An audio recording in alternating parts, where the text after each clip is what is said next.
परमेश्वर के धन्य नाम की महिमा हो। प्रभात मनन के सत्र 1156 में आप सभी का स्वागत करता हूं। आइए आज का मनन के लिए हम पढ़ते हैं दूसरा थिस्सलुनीके अध्याय 1 पद 9। वे प्रभु के सामने से और उसकी शक्ति के तेज से दूर होकर अनंत विनाश का दंड पाएंगे। अपने से ज्ञानी, धनी, प्रभावशाली आदि लोगों के सामने कई मसीह लोग भी ये कहने के लिए शर्माते हैं कि वे यीशु मसीह के विश्वासी हैं या सुसमाचार पर विश्वास करते हैं। लेकिन यदि सुसमाचार का महत्व वास्तव में हम समझेंगे, ऐसा हम कभी नहीं कर पाएंगे। पौराणिक दुनिया के ज्ञान की राजधानी कहा जाने वाला यूनान की राजधानी एथेंस से 70 किलोमीटर दूर स्थित कुरिन्थ शहर से सन 57 ईस्वी में अपना तृतीय मिशनरी यात्रा के दरमियान रोमियो के लिए पत्र लिखते वक्त प्रेरित पौलुस, जो एक कट्टरपंथी यहूदी और अत्यधिक विद्वान मनुष्य था, निस्संदेह इस प्रकार कहता है, क्योंकि मैं सुसमाचार से नहीं लजाता, इसलिए कि वह हर एक विश्वास करने वाले के लिए, पहले तो यहूदी फिर यूनानी के लिए उद्धार के निमित्त परमेश्वर की सामर्थ है। रोमी अध्याय 1 पद 16।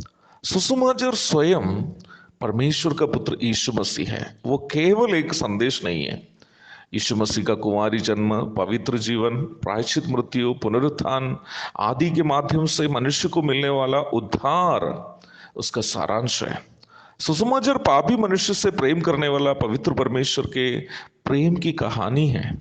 सुसमाचार परमेश्वर की वो सामर्थ्य है जो नरक से पापी मनुष्य को स्वर्ग ले जाता है। सुसमाचार परमेश्वर की वो सामर्थ्य है जो पापी को पवित्र का दर्जा प्रदान करती है।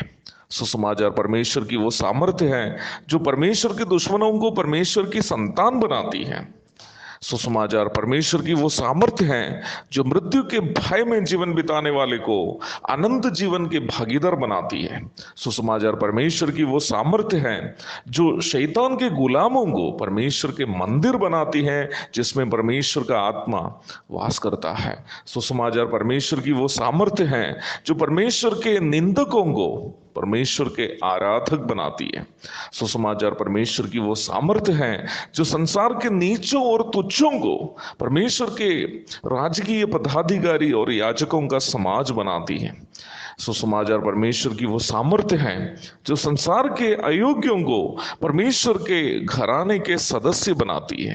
सुसमाचार परमेश्वर की वो सामर्थ्य है जो पाप से कुरूप हुए मनुष्य जाति को परमेश्वर के पुत्र के समान बनाती है। और मैं कितना बोलूं प्यारो, सुसमाचार की महिमा यदि मैं बोलता रहूं तो आज का प्रभात मनन कई घंटे तक चलेगा। पाप के भयानक बाढ़ में बहकर आग के महासागर, अनंत मृत्यु की और तीव्र रफ्तार से बहने वाले हम मनुष्य को बचाने का एकमात्र विकल्प है सुसमाचार। हमें बचने का एकमात्र विकल्प केवल सुसमाचार ही है। ना कोई धर्म, ना कोई कर्म, ना कोई अनुष्ठान, ना कोई मंत्र तंत्र हमें आग की झील से बचा सकता है। केवल और केवल सुसमाचार ही मनुष्य जाति का उद्धार का एकमात्र विकल्प है। इसलिए इब्रानियों को लिखते वक्त लेखक पूछता है, तो हम लोग ऐसे बड़े उद्धार से निश्चिंत रहकर कैसे बच सकते हैं? इब्रानी 2:3। मुझे सुनने वालों में कोई ऐसा है, मुझे सुनने वाले में कोई ऐसा है जो अभी तक इस उद्धार को जो यीशु मसीह के द्वारा परमेश्वर प्रदान करता है प्राप्त नहीं किया? आपसे मैं कहूंगा, भाई या बहन, आपको हाय हाय, आप तो नष्ट हो जाएंगे, क्योंकि वो दिन शीघ्र आ रहा है जब उन सभी लोग जो चाहे संसार के राजा, महाराजा, तानाशाह आदि क्या कुछ भी क्यों ना हो, वैज्ञानिक, फिल्मी सितारे, नेता लोग, धनी, प्रतापशाली कोई भी क्यों ना हो, सुसमाचार का इनकार जो भी किया, सभी प्रभु के सामने से और उसकी शक्ति के तेज से दूर होकर अनंत विनाश का दंड अथवा आग की झील की ओर चले जाएंगे।